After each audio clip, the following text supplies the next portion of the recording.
Bonjour les amis et bienvenue à Mi Corazón de Mujer. C'est Ornella, je suis ravie de vous retrouver pour un nouveau partage. J'espère que vous êtes déjà abonnés sur notre page Facebook ou notre chaîne YouTube, éventuellement sur Instagram. Si ce n'est pas encore le cas les amis, je vous invite à vous connecter, ce qui vous permettra également de visualiser les précédentes vidéos que nous avons enregistrées avec ma sœur Marie. Et ainsi, vous recevrez également les notifications pour les nouvelles vidéos qui vont suivre.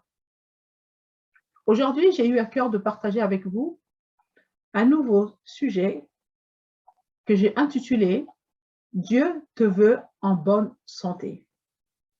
Nous lisons dans Hébreux 13, 8 où il est écrit « Jésus est le même hier, aujourd'hui et éternellement ». Ce qui signifie que ce qu'il a fait hier, il le fera encore aujourd'hui.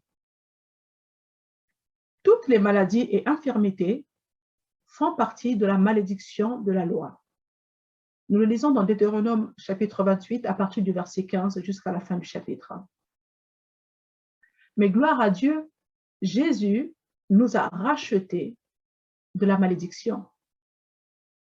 Jésus nous a rachetés de la malédiction étant lui-même devenu malédiction pour nous, car en effet il est écrit « Maudit quiconque est pendu au bois ». Christ est mort pour nous. Il nous a rachetés. Il a payé le prix et il nous a donné la vie en abondance. La guérison est la volonté de Dieu. Exode 15, 26 nous dit « Je suis l'Éternel qui te guérit ».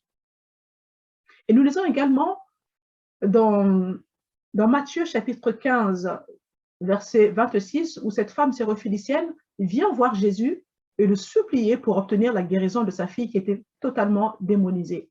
Celle-ci savait qu'elle n'avait pas droit à la bénédiction, enfin à la guérison, puisqu'elle n'était pas juive.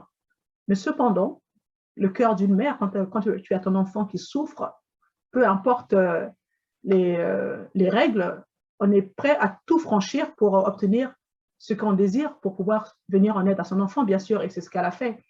Elle s'est dirigée vers Jésus, elle a supplié le Seigneur Jésus pour obtenir la guérison de sa fille. Quelle était la réponse de notre Seigneur Jésus-Christ? Il lui dit, il n'est pas bon de jeter le pain des enfants aux chiens, aux petits chiens, quelque chose de ce genre. C'est vrai que, humainement parlant, c'est une parole qui est dure à encaisser, dure à entendre.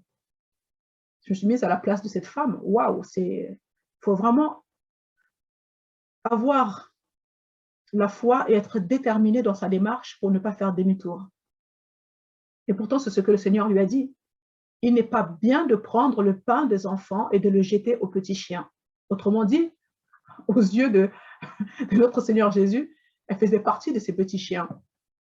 Mais sa réponse fut, c'est vrai Seigneur. Et pourtant, les petits chiens mangent les miettes qui tombent de la table de leur maître. Waouh, ça c'est la détermination. Et effectivement, le Seigneur Jésus a été tellement étonné de voir la ténacité de cette femme qui lui a dit, en effet, ta foi est grande. Va, il te sera fait selon ta foi. Effectivement, sa fille reçut la guérison. Donc, mon ami, la guérison, c'est le pain des enfants. Et nous le sommes, nous qui sommes nés de nouveau en Christ. La guérison nous appartient. Jésus était la volonté du Père en action. Christ est celui qui guérit. Satan est celui qui te détruit. Il est celui qui vient te voler la santé. Il est celui qui t'égorge. Il nous faut connaître ce que la Bible dit au sujet des bénédictions de Dieu, de façon à ce que nous puissions avoir une base sur laquelle fonder ou activer notre foi pour obtenir la guérison divine. La parole nous dit que la foi vient de ce qu'on entend et ce qu'on entend vient de la parole de Dieu, Christ. Donc ainsi, la foi, elle vient lorsqu'on écoute la parole de Dieu, lorsqu'on médite la parole de Dieu. C'est ce qui génère en nous la foi. Il est important de proclamer la parole de Dieu, parce que c'est en proclamant la parole de Dieu de notre bouche que nos oreilles entendent cette parole et qui produit en nous la foi. Dans Proverbe 4, versets 20 à 22, le Seigneur nous dit, « Mon enfant, sois attentif à mes paroles, prête l'oreille à mes conseils. Ne les laisse pas tomber dans l'oubli, mais garde-les au plus profond de ton cœur. Ils apportent la vie et la santé pour ceux qui les trouvent ou qui les acceptent dans certaines versions. Dans la version parole de vie, il me semble qu'il est écrit « Mon fils, prête attention à mes paroles et tends l'oreille vers mes discours. Qu'ils ne s'éloignent pas de tes yeux, garde-les dans les fonds de ton cœur, car ils sont vie pour ceux qui les trouvent, santé pour tout leur corps. » Mon ami, la parole de Dieu, elle est vivante. Elle est esprit et vie. Hébreux 4, 12 nous dit que la parole de Dieu, elle est vivante, elle est pleine de force. Elle est plus tranchante qu'une épée à double tranchant. Amen. La parole de Dieu rentre en nous en profondeur. Elle va jusqu'au fond de notre cœur, jusqu'aux articulations et jusqu'à la moelle. Elle juge les pensées et les sentiments du cœur. Il te faut s'aimer la parole de Dieu dans ton subconscient, comme étant la seule vérité à laquelle tu dois t'attacher. Amen. Ton subconscient est comme un jardin dans lequel tu viens semer des bonnes ou de mauvaises choses. Et bien évidemment, selon ce que tu sèmes, tu en récolteras les fruits, bons ou mauvais. Le subconscient ne discute pas avec toi. Le subconscient, il emmagasine tout ce que tu lui envoies comme information. Et si dans ton esprit, tu es persuadé, tu es convaincu que ces informations sont la stricte vérité, bien évidemment, c'est la parole de Dieu qui est la vérité, ton subconscient va se conformer à cette vérité et les résultats qui sont à l'intérieur se manifesteront à l'extérieur. Donc, c'est important de choisir les bonnes semences qui se trouvent dans la parole de Dieu, qui correspondent à ta situation pour pouvoir semer tout cela en toi si tu veux voir la manifestation de ces fruits à l'extérieur. C'est l'intérieur qui dirige l'extérieur. Un figuier ne peut pas produire des mangues, n'est-ce pas? Donc, si lorsque tu es malade et que le médecin te donne une ordonnance en te disant bah tiens, je te prescris un traitement sur 7 jours et qu'il te faut prendre les médicaments 3 fois par jour, que tu prennes cette ordonnance, que tu ailles acheter les médicaments et que ces médicaments, tu les poses simplement sur ta table de chevet, mon ami, crois-moi qu'au niveau de ton organisme, il ne se passera absolument rien. Ton corps ne sera pas du tout impacté par ce traitement parce que tu l'auras simplement posé sur ta table de chevet. Eh bien, il en est de même pour nous, enfants de Dieu, chrétiens, chrétiennes, nés de nouveau. Il en est de même parce que Dieu, par le passage de Proverbe 4, versets 20 à 22, c'est la prescription médicale que Dieu nous donne. La parole de Dieu, elle est vie. Nous l'avons lu dans Hébreux 4, 12.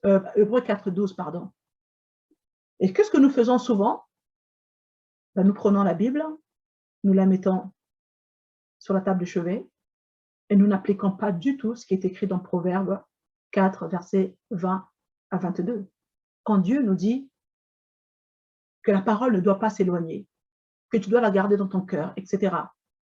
Ça, c'est la prescription de Dieu, comme quand le médecin te dit tu dois prendre les médicaments matin, midi, soir.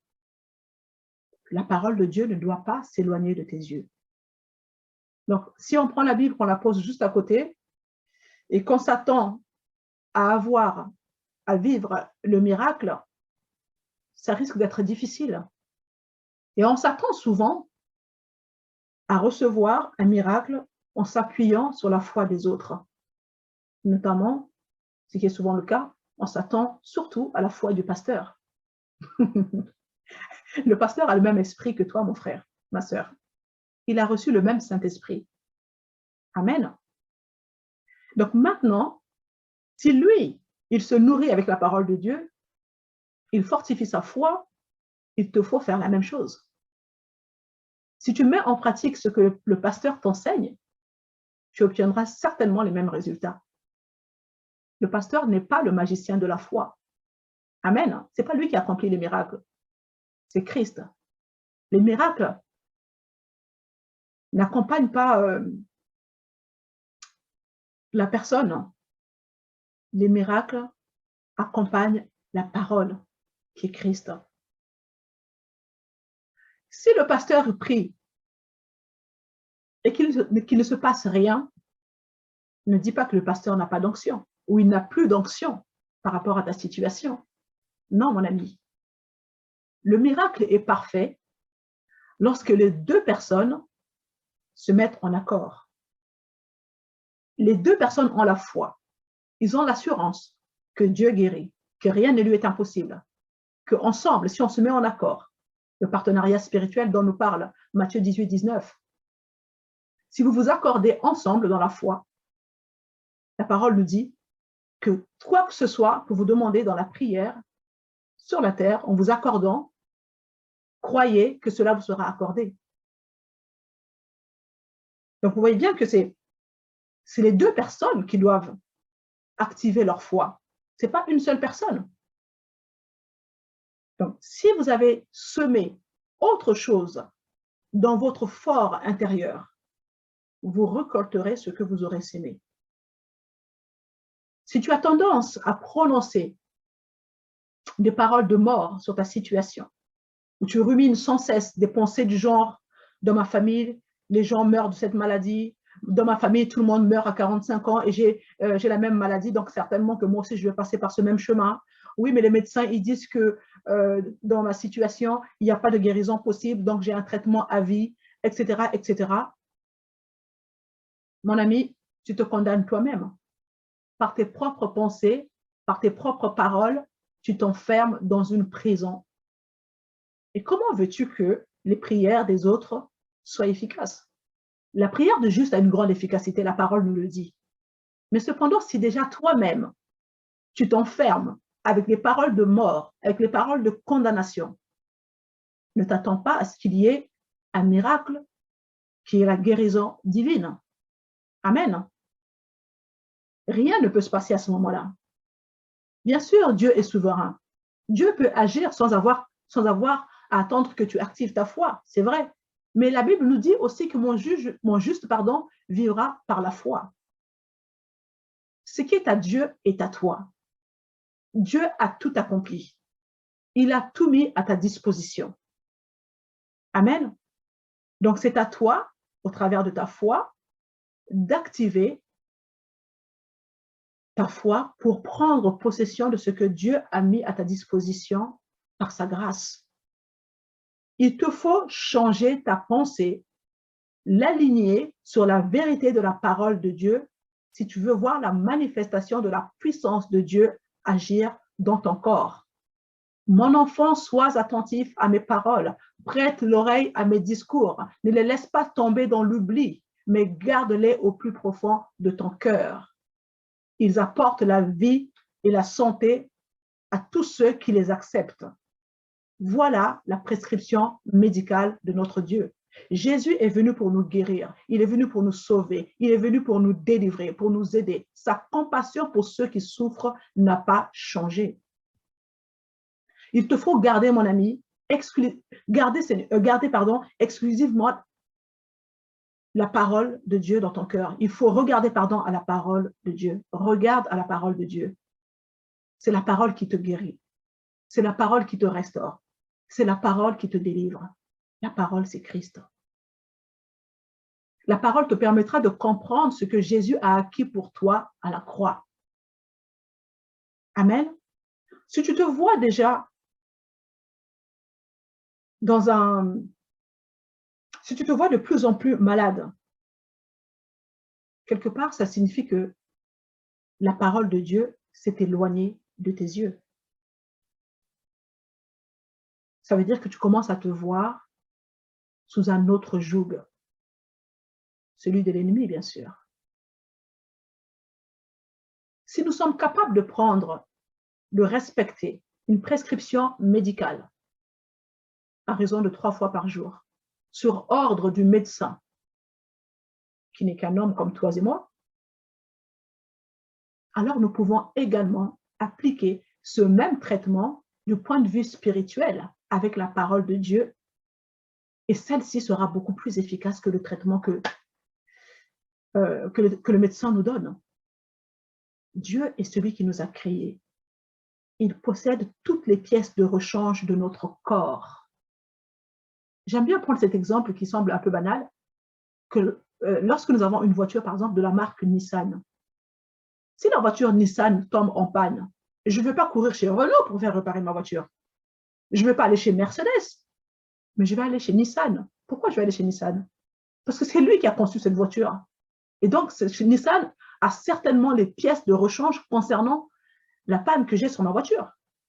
Je n'ai aucun doute là-dessus. C'est la même chose pour nous. Quand nous sommes malades, pourquoi nous fixons souvent les yeux sur le médecin? Le médecin, je ne dis pas que le médecin n'est pas la bonne personne à voir. Les médecins sont là, bien évidemment, c'est Dieu qui leur a donné cette intelligence, ce savoir pour guérir et tout ça, c'est très bien. Mais cependant, quand le médecin arrive à ses fins, arrive à ses limites, en disant, moi, je ne peux plus rien, pour moi, c'est terminé, voilà, tu es condamné avec cette maladie.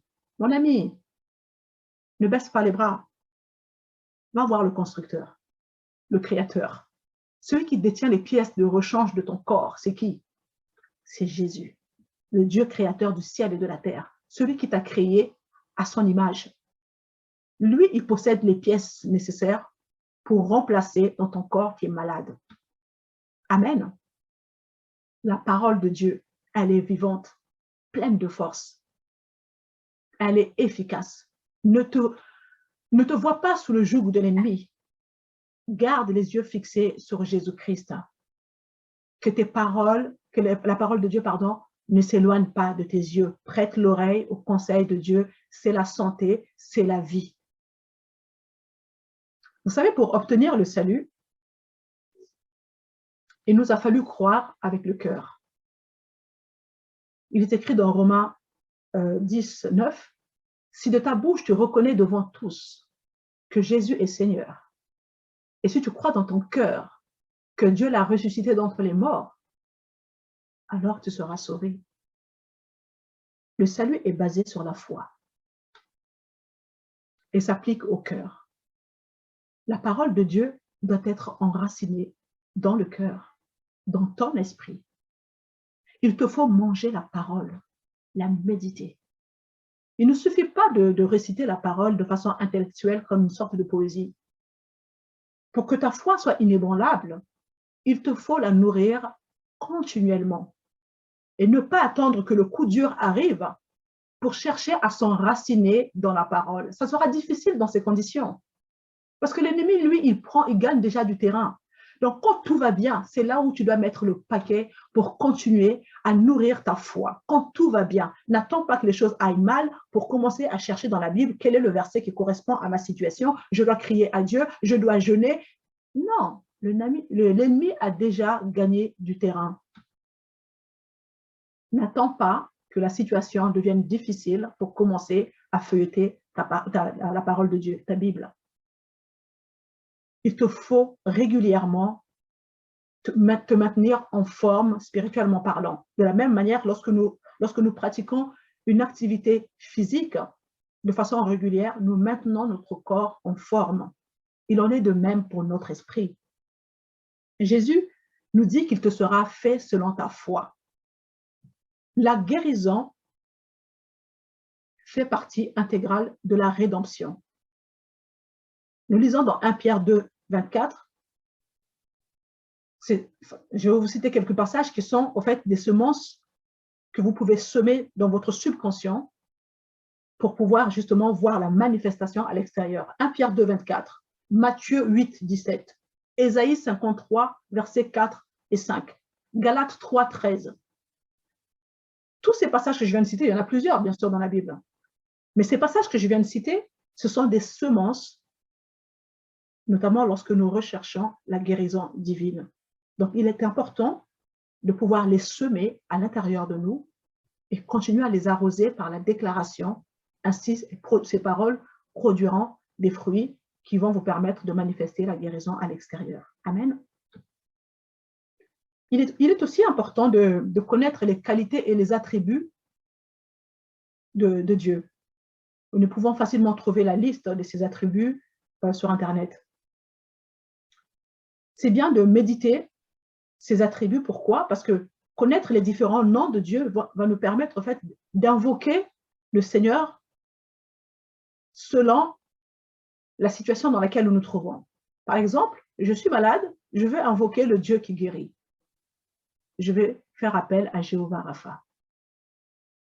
Je suis dans une situation financièrement difficile, je vais invoquer Jéhovah Jireh, le Dieu qui pourvoit. Amen.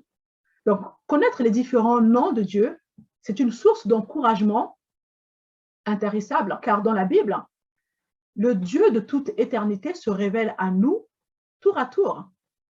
Il est celui qui pourvoit, il est celui qui guérit, il est celui qui vit éternellement, il est notre bannière, il est notre refuge, il est notre berger, il est notre paix, notre justice, notre protection. Le Tout-Puissant. Dieu a choisi de nous laisser découvrir toutes ces facettes de sa personne au travers de sa parole. Donc, méditer sur les attributs de Dieu va aussi nous permettre d'implanter cela dans notre mentalité et la guérison s'en suivra. La guérison est la réaction visible de ce à quoi vous croyez dans votre esprit. Amen. Proclamer, déclarer la parole de Dieu comme étant la seule et stricte vérité, vous verrez que le résultat se manifestera à l'extérieur. La prière est un changement d'état d'esprit. En priant, vous transformez votre état d'esprit en découvrant ce qu'est la vérité. Ce qu'est la vérité, c'est la parole de Dieu, bien sûr. Et votre esprit se met à se conformer à ce qu'est cette vérité.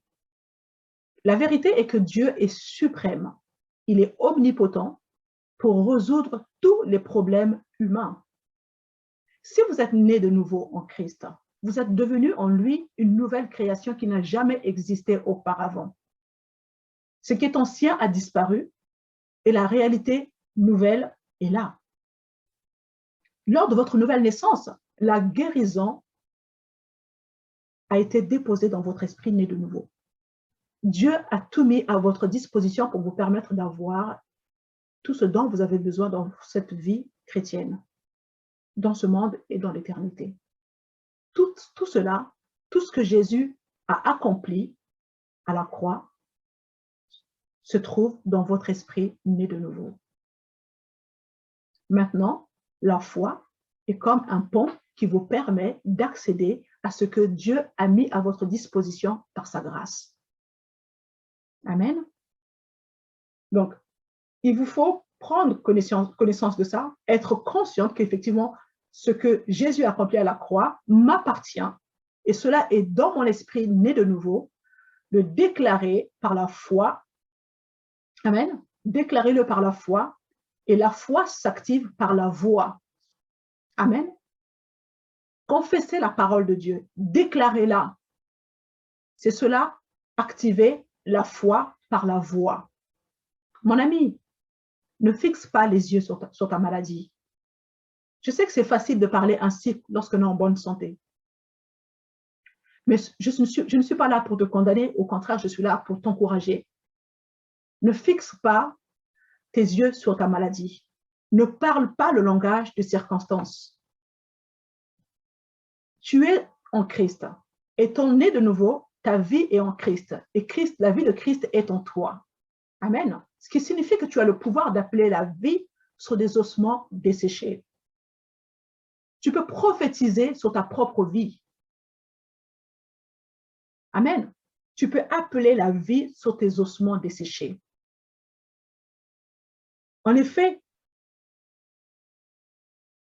Christ étant en toi, la vie de Christ étant en toi, tu incarnes le Christ. Tu incarnes la parole de foi. Tu incarnes la parole d'autorité. Alors, mon ami, parle le langage du surnaturel. La puissance qui a ressuscité Christ d'entre les morts se trouve en toi. Amen.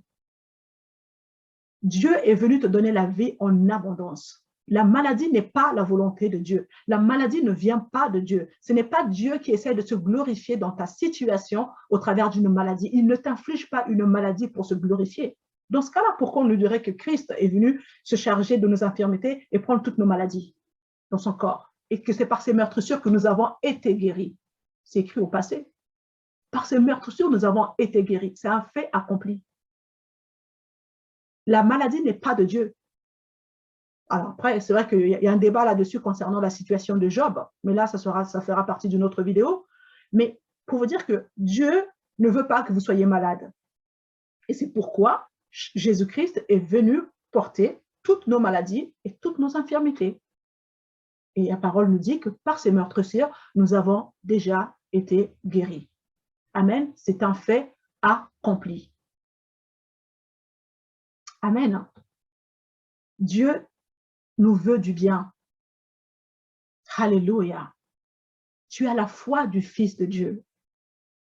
Souvent, nous avons tendance à dire, oui, mais moi, je n'ai pas assez de foi pour prier. Oui, mais toi, tu as plus de foi que moi. Ce n'est pas vrai. Dieu nous a donné à tous la même mesure de foi. Et dans Galates 2:20, il est écrit, je vis dans la foi du Fils de Dieu qui m'a aimé et qui s'est donné lui-même pour moi. Donc, lève-toi, mon ami. Tu n'as pas une petite foi, tu as la foi de Jésus-Christ. Tu as la foi de Jésus-Christ. Jésus t'a donné son autorité. Ce que tu déclares avec foi, sans douter, dans ton cœur, tu le verras s'accomplir. Cela est écrit. Si quelqu'un dit à cette montagne, ôte-toi de là et jette-toi dans la mer, et qu'il ne doute pas dans son cœur, mais croit que ce qu'il dit arrive, il le verra s'accomplir. Cela lui sera accordé. C'est la même chose quand on dit qu'il te soit fait selon ta foi. Amen. Alors, mon ami, ne regarde pas à ta montagne. Ne regarde pas la grandeur de ta montagne. Regarde à l'autorité du nom de Jésus-Christ. Tu incarnes le Christ, la parole de foi, la parole de puissance, la parole d'autorité.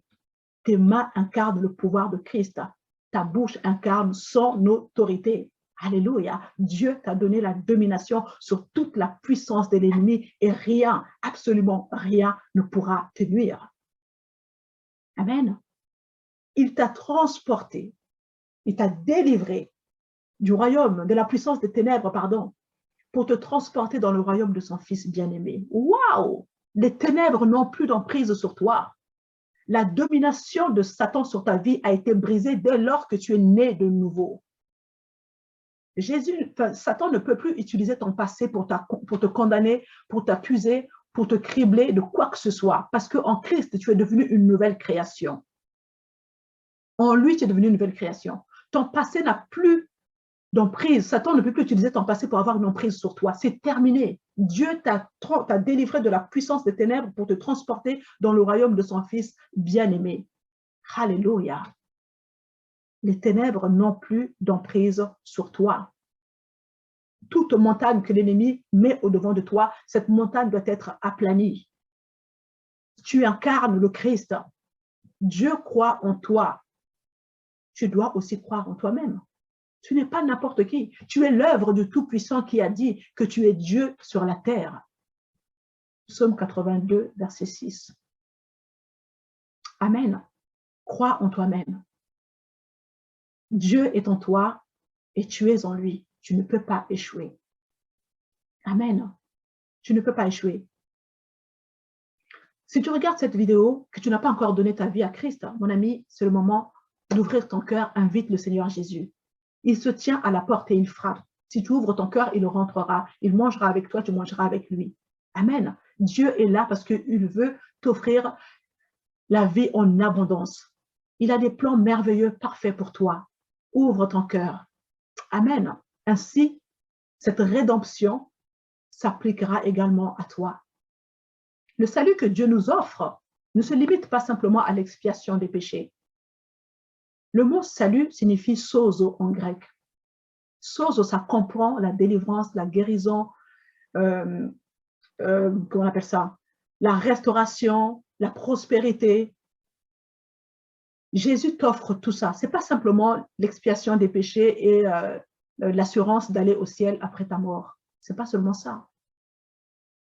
Le sozo te permet de jouir d'une vie abondante là actuellement sur la terre. Pas dans l'éternité, c'est maintenant. La guérison, c'est maintenant. Ce n'est pas quand je serai dans l'éternité. Quand tu seras dans l'éternité, tu n'auras plus besoin de faire des prières pour demander la guérison parce que tu auras un corps glorifié. C'est dans ce monde corrompu dans lequel nous évoluons, c'est là que la maladie nous attaque. Donc c'est maintenant. Dieu nous offre la vie en abondance maintenant, dans cette vie sur la terre. Amen. Ce n'est pas dans le futur, c'est maintenant. C'est la volonté de Dieu que tu puisses vivre, jouir d'une vie abondante en bonne santé. Amen. Donc, je tenais vraiment à vous encourager au travers de cette vidéo pour vous dire que vraiment le Seigneur ne t'a pas oublié. Tu es peut-être dans une situation d'affliction, ce n'est pas facile, mais voilà, le Seigneur, au travers de cette vidéo, te parle aussi et te fait comprendre que tu as la possibilité, mon frère, ma sœur, d'activer le miracle que tu attends parce que Dieu a tout mis à ta disposition. La foi est la réponse positive que tu accordes à ce que Dieu a mis à ta disposition par sa grâce. Toi, mon ami, qui n'a pas encore reçu Jésus-Christ, c'est aussi une occasion. Dieu ne te juge pas. Dieu ne te condamne pas. Au contraire, il t'offre une issue dans la situation, une issue de sortie dans la situation dans laquelle tu te trouves. C'est cela l'évangile. Amen. Il ne te juge pas. La prière du salut que vous trouverez à la fin de cette vidéo vous aidera à ouvrir votre cœur à Jésus-Christ de façon sincère et à l'inviter à rentrer dans votre vie. Et celui-ci vous permettra de changer radicalement votre vie. C'est en son nom que les situations changent. Le nom de Jésus est puissant. Alléluia. Et il dit dans sa parole, moi le Seigneur, je connais les projets que je forme pour vous. Je le déclare, ce sont des projets de paix et non de malheur. Je veux vous donner un avenir et de l'espérance. Amen. N'oubliez pas qu'en Christ Jésus, vous êtes déjà bénis. J'espère que cette vidéo vous a encouragé, vous a fortifié. Et si tel est le cas, mes amis, pensez à partager cette vidéo avec les autres. Faites suivre aussi aux autres, encouragez les autres. C'est la volonté de Dieu que nous puissions nous soutenir les uns les autres. Amen. Je vous dis à très bientôt. Je vous souhaite une excellente journée et à bientôt.